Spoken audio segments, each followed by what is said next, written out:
Thanks to advancements in medicine, living conditions, working class conditions, and general social living, the Edwardian period was a prosperous time for many, with more and more people having access to disposable income for the first time. As the first motor cars were still finding the wheels, the railways were still the primary mode of transport for the masses. As many more people now had access to travel, the railways saw traffic increase right around the country. This was also true for the Great Eastern Railway, and the need to have a more powerful passenger locomotive was growing. Taking examples from others and under advice, the GER decided to use a 460 locomotive designed by Stephen Dewar Holden. Stephen Dewar Holden's family was no stranger to the railways. His father, James Holden, was already superintendent of the Great Western Railway's workshops in Chester by the time Stephen were born, but had moved to Great Eastern Railway's Stratford Works by the time Stephen had finished schooling. Stephen had a 4-year apprenticeship from his father, learning the tools of the trade.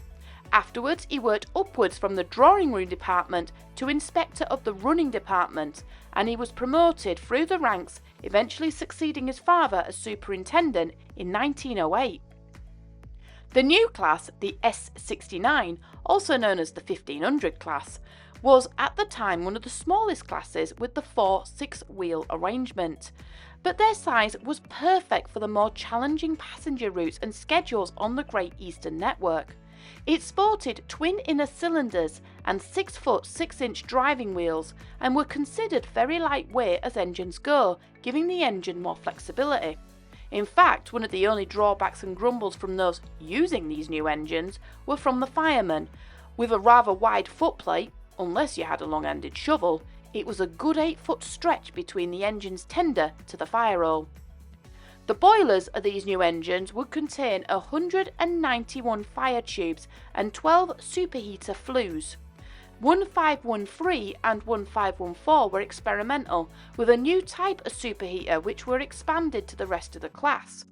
Numbers 1513 and 1514 had a new type of superheater called the Robinson superheater. It gave the best fuel efficiency, however it was prone to temperature variations caused by the steam chambers being adjacent, causing material stress. As for the wheels, Stephenson's standard valve gear was used, with the main drive being taken from the leading axle. Initially the crank settings were also set at the front, but after experiencing issues with axle box wear, as a compromise, the locomotives with this arrangement had their cranks set in phase with the adjacent wheel crank pin, and heavier balance weights fitted. The standard for the Great Eastern was to have trailing axle box self-centering, and the trailing coupling rod was fitted with a special joint to allow for the additional movement. The look of the new engines was also very different from other counterparts, especially the cab. The cab was large and roomy, with not one but 2 side windows, and more unusually, a wooden roof. It was standard practice to make the roof of wood, but as each engine went through their prospective overhauls, the roofs were changed for more standard steel. Still, there were still 2 engines that still retained their wooden roofs right up until their withdrawal. To finish the look, depending on when and where they were built, the engines were decorated with brass beading around the splashers, the smokebox boiler joint and the valances, and to finish, cast brass numbers adorned the cab, and some engines even received brass toppers around their chimneys. The first engine to roll off the works was in 1911, with many more to follow. While the majority were still being built in Stratford, 20 would come from Scotland, and even after the grouping, 10 more were ordered at the Breyer Peacock plant in Manchester in 1928. Now reclassed by the LNER as the B12, they worked dutifully as passenger engines throughout their lives, but they received several modifications and even the odd rebuild or two. The engines worked initially in the Stratford and Ipswich regions, and were working the main lines to Colchester and Norwich, and the boat trains ferrying passengers to and from the docks, but by 1921 they were the express kings of the main lines from London, with even a few trialled in the north and even as far as Scotland. The trials went so well that the B12's were considered a perfect replacement for the existing 440 engines that worked the lines up there. In 1931, the new big brother to the B12, the B17, allowed the B12s to travel over the border and work the lines as mixed traffic engines, and even the odd excursion or two. But in the south, the B17s were slowly encroaching on the B12 status. The rebuilt B12s were still considered powerful around this time, but they were simply outmaneuvered and surpassed by this new class. They still had enough strength to take on the massive trains needed to move ammo, goods and injured troops in the Second World War, and were relatively common on the main line up until the end. But their reign was ending. A new motive power such as diesels, more B-17s and influx of newer engines were damning to the B-12, and quietly and steadily the engines began to be withdrawn and destined for scrap. By 1961, out of the 81 engine built, just one remained, number 8572. 8572 was one of 10 engines commissioned by the LNEI in 1928 and were built by Breyer Peacock and Company, and was one that went through a series of major changes and a rebuilding program to help them cope with heavier and longer trains. 8572 was only 5 years old when it underwent this major overhaul. It was renumbered to 1572 in 1946 as part of LNER's renumbering scheme, and then again to 61572 when British Railways took over.